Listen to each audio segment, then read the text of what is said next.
I have to ask you about the Ginger and the Whinger, our favourite twosome, Harry and Meghan.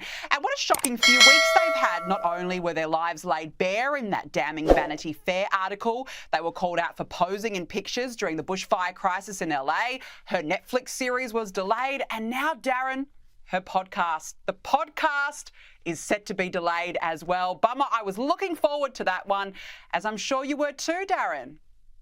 Oh, look, I've taken the time off work already. I'm absolutely gutted. I'm beside myself. Look, I've been counting down the days until Meghan blessed us with those dulcet tones of hers, talking about how hard life is for a jam-making millionaire duchess in Montecito.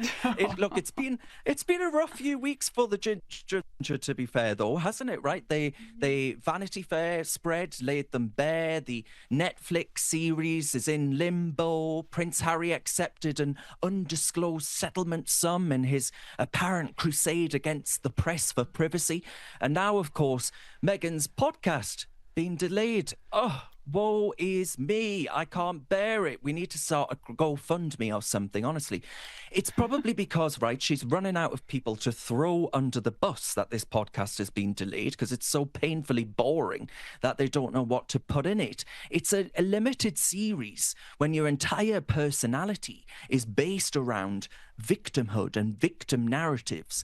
And now, of course, we've got the former UK Home Secretary, Suella Braverman, and she's thrown a spanner in the works, hasn't she, by calling on President Trump to release some very important documents.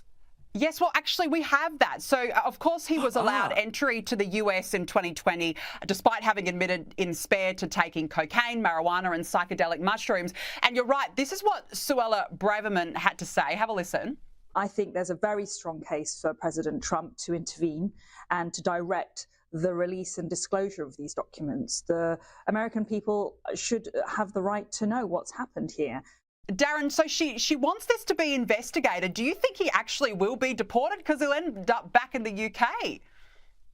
Well, I mean, look, she's calling on Trump to actually release those visa records, and if they are released, well, according to his memoir, they will indeed find evidence of an admission of drug use, which would have, as you mentioned, bar him from entering the United States. I mean, Harry banned from America, it's enough to make you shudder. Because I've got the perfect plan for him, though, a decoy. He wouldn't be welcome here, so maybe, we'll ban him his entry or something like that. But if he gets himself into the English Channel in a rubber dinghy, we'll probably put him up in a luxury hotel if he claims asylum, and we'll say to him, we'll give you bed, board and benefits right up his street. Sometimes they're 5-star hotels, Danica, and he can complain about his family and let the British taxpayer pick up the tab. This is the perfect solution for this privileged prince.